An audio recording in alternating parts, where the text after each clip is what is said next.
Do you know what I'd love? Do you know what I'd love, though, right? Sorry to cut across you there, but do you know what I'd love? If they were going to cancel live music, they need to ban fucking trad. Oh, yeah, maybe. I'm not being a dick, right? I don't dislike trad, but I dislike the rules of trad in a pub. Yes. Fucking cannot stand this shit, man. When you go in and I see a trad band setting up and they're looking at you because you took the good seats and they're staring at you while taking their little fucking shilly bedoodles out of the fucking leather cases, whatever the fuck they're playing, whatever they're handed down from grandfather to grandfather. I'm sounding like a cunt here. I don't care, though. I really don't care. They're looking at you because you took the wrong seats. And then randomly, like, every Diddley Idol song is the same. It goes the diddly diddly diddly diddly diddly diddly diddly the diddly diddly diddly diddly diddly diddly. Then it goes higher. The diddly diddly diddly diddly diddly diddly diddly diddly diddly. And it's fucking Jesus Christ. Listen to it. Now watch the patterns of that Diddley Idol music. Now I know this is the music of my forefathers and I should love it, but I don't really. I'm glad you were doing that diddly diddly there because I dropped me fucking bottle opener. Made a big banging noise. But that's not the bit that gets me, right? You know, the overpowering instruments in a tiny pub. This is the bit that gets me, right? You know when you're in the middle of fucking like a good conversation with your mate. Oh, and they start hushing you. And you hear, shh. Oh. Shush. Nothing as annoying. Seamus is going to sing, and he's like, yeah, finger in the air. Put the finger in the air. Well, nay. Yeah. Back to the factory, across the water to America, London town. Like, mate, can I just finish this very important conversation? And you see, you know what? It's not even the singers that shush because they know that they have their it's crowd. Army. They have their little army of fucking Fionas that are sitting there going, sorry, that's my fella singing. Can you shush, please? Yeah, that's the finger goes in the air and they start to hey, and the finger goes in the air and you have to be quiet because they have to try and remember how to put that warble on because it's completely unnatural. Completely unnatural. 100%. And the odd time, if you're lucky, you'll hear the Bowron creeping in, but that's actually cool. That's really cool when the Bowron creeps in. I'm not going to lie. I think the Bowron's the stupidest fucking instrument. I can't. I don't understand it. No, you know what? We're ripping apart Irish culture here. Fuck it. It's just the Bowron is whatever about the fiddle and the banjo and the mandolin. They're fine. You know, but the fucking Bowron, like the spoons are more interesting than the Bowron. There's no noise comes out of it. No matter where you see like the best Bowron player in the world, and you know he pushes his thumb in here and he hits there to get a different tone out of it. There's no different tone out of it. It's just that's all that's coming out of it. And it's a tiny little fucking wooden peg that you're hitting it with. You get a big mallet and whomp into it. You can't a mallet tear through that thing. But so get a big one, get a drum, or like a real person. It's just a stupid instrument. That's not a Bowron. Exactly. I know what you mean, though. It's just like one of them, you know, the oaks that fucking people practice stitching on, you know, home sweet like home. That's all it is. It does look like picture of a dog. Live, laugh, love. Yeah, exactly. Yeah, it's just a stupid tambourine. Same thing. Tambourine at least has some fucking things in it that makes noise. Hey, Mr. Bowron, man. Play Jesus, we just went full circle there, didn't we? Yeah, it's the Bowron's just a stupid instrument. Do you remember? There used to be that Irish rapper, Misdemeanor. The young one. Girl. The girl, she was actually very good, but she used to rap to a Bowron. So get rid of the Bowron, will you? Just do us all a favour. Yeah, you know what? Like. You can't go to America with a Bowron. You can't. You're letting us down. Like when you want to bring some of your own kind of cultural influences in, that looks good elsewhere. But you have to look at an Irish person in the eye, and they look at you and go, "This is a gimmicky as fuck, man." It's painful. And it is. It is, and even Americans know it's gimmicky, but Americans love. She was very cool. She was. She had a great flow. I don't know. She could be still. I think she's still. I see her in town the odd time. Actually, I nearly bought her album in a shop there. We'll go. It's popped up. Tiny, isn't she? She's tiny, and she's like glow in the dark. She's like pink and purple hair, and wearing all them 90s feel tracksuits. I have to give it to Misdemeanor. She really does fucking. And she was around forever. Yeah, she has. She's been around fucking forever. I think she did a lot of those like rap battles and stuff like that. Was it Misdemeanor? I can't imagine because that's Missy Elliott. Now, was her name? It was Misunderstood. I have to get it right. We should be. I'm gonna find it here. But I still to this day think that fucking. All right, that's all old. Okay, we might have it in here now. We might have it here. Miscellaneous, not Miss. That's Missy Elliott. Miscellaneous.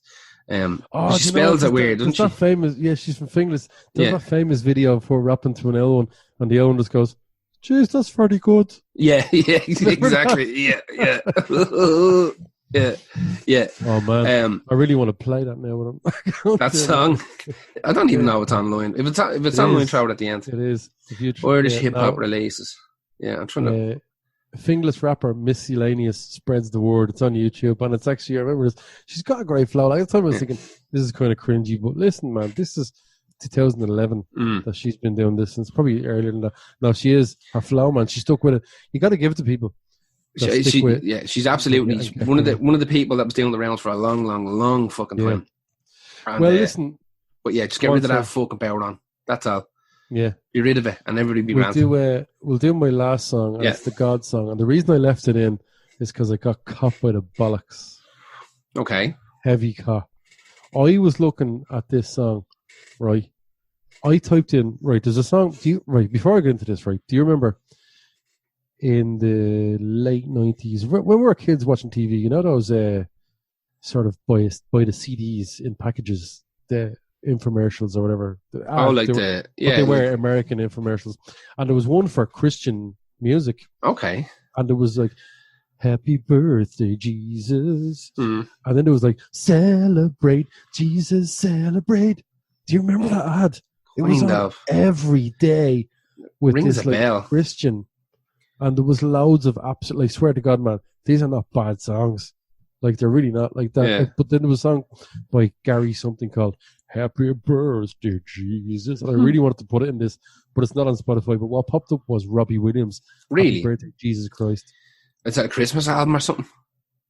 It's on a Christmas album. I was like, that's a bit of bollocks, Robbie Williams. Yeah, fuck. Not that you're selling. Hot rapper. Like, but like, rapper. He robbed that Angel song off some Irish fella as well, didn't he? Yeah. Good luck. Good luck. So I was there going, before I even listened to it, I threw it in the set. I went, "Fuck you, Robbie Williams, got you. Let go. You sell out, you sap." You're like, "Happy birthday, Jesus Christ," on your Christmas album. You fucking joker. You big coke fiend. Big fiend he is. Big fiend. So then I went, right, that's going on. I don't even need to listen to that. I already know this is a winner. This is going on the list. So then I stuck it on, and about a minute, and I was like, "Ooh, you got me there, Robbie Williams." It's just a total piss take. Oh, really? Yeah, the first line in the song is, "I'm not religious." So I'm like, really? Oh, bollocks, man. Oh, Jesus Christ. So I left it in for this reason, that he got me. He fucking caught you. I got caught. I could have got away with that, but I didn't. But then I said, well, great, is there any point in actually leaving this in and talking about it? It is, because to be fair, lyrically, it's quite funny. Oh, did I ever tell you my Robbie Williams story? No. Go on. So, his debut album, Life Through a Lens, came out in 1997, right? It's not a bad album. I like it. I like the first few ones. They're written by your man from World Party. That's right, yeah.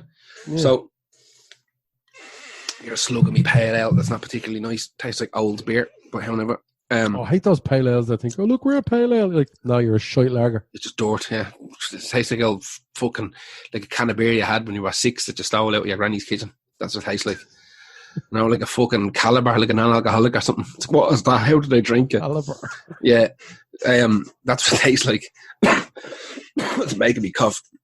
So I went on a school trip to Prague in 1997, late 1997. Yeah, I thought we weren't allowed to talk about that. Obviously, stuff happened, but but on the way there. But it was this weird kind of combination of being organised by the school, but kind of letting the inmates run the asylum, where the class were allowed to pick where they wanted to go. So we said, "We'll go to Prague, it's cheap," right? So we're like, "Oh, right, it's cheap." So we said Prague, and the cheap though. The stuff, the beer, everything, their food was so cheap. It was ridiculous. When we were there, it was just outrageous. It was like 25 cents for a pint of beer now. It was just outrageous. The hotel was like €1 a night and all, and everything was great. But so we went to Prague, and the school organised us getting there, and they organised accommodation and all that. But what we wanted to do was all kind of done by committee. So even though we were under their care, we could kind of like fuck off for the day. You know what I mean? As long as you came back by 7 o'clock or whatever the fuck. But how we got there, I don't know how they organised getting there, because it was a fucking disaster. We had to fly. We flew from Dublin to Belgium, And then we got on a fucking a bus in Belgium, and we drove to Prague, right? And it took like 16 bastard hours or something, or 18 hours. It was fucking forever. And I didn't know. Obviously, I don't think I'd even left the country. No, I hadn't left the country. This is my first time ever going anywhere. I would have been 16 or 17. And so I had this poxy little CD player, right? I had like a little fucking Iowa CD player, set of headphones. And I thought, oh, there's a bus, sorry. Well, you know, I'm thinking bus, like Dublin bus, it's 20 minutes into town. That's what I'm thinking. You know, maybe it's an hour from Belgium to the Czech Republic. That in my head, because there's no fucking internet or anything like that back then. Not really. Not everybody had it. So I only had one CD with me, and I had Life Through a Lens by Robbie Williams. That's what I had. I had a spare set of batteries for the CD player. I don't know what I was thinking. I think I just forgot to put like the little wallet with the CDs into it. So I only had this one album, and I sat on that bus for fucking whatever, 20 hours listening to that album on fucking repeat.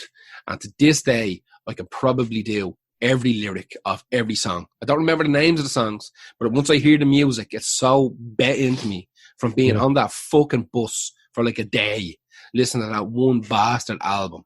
To the point, like, I even bought a CD in Prague. I hope I get old before I die. Yeah, I full on could do that whole album, I'd say, from start to finish.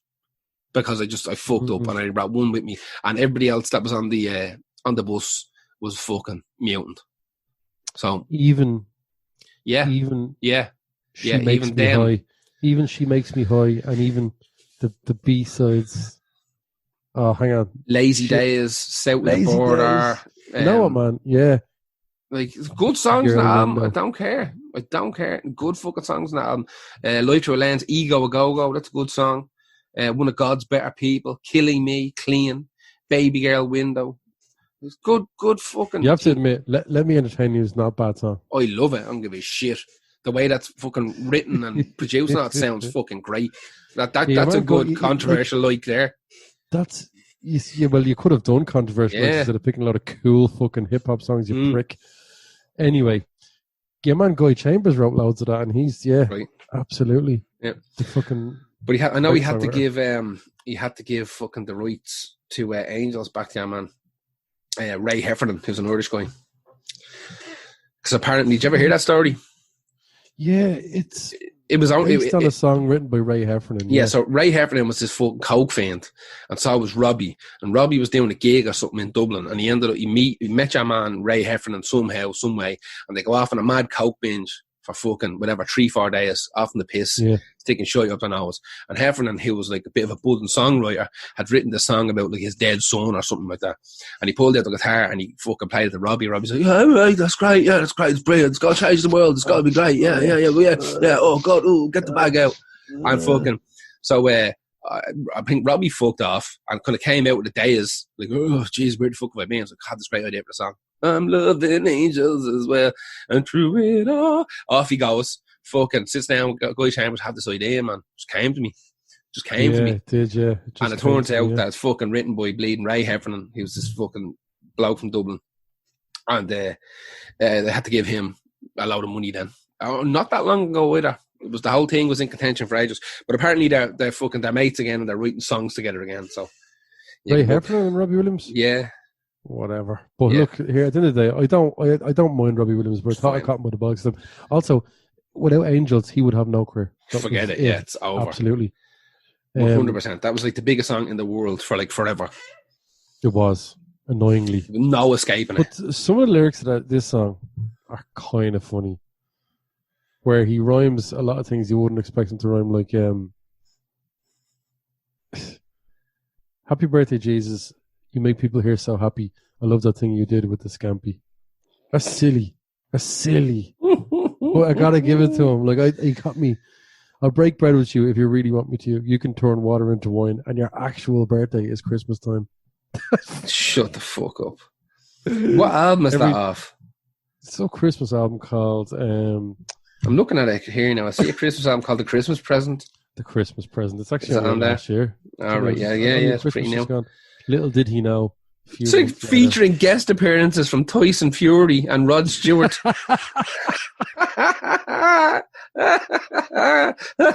Tyson Fury and Rod Stewart together at last. Jesus. We've always wanted it.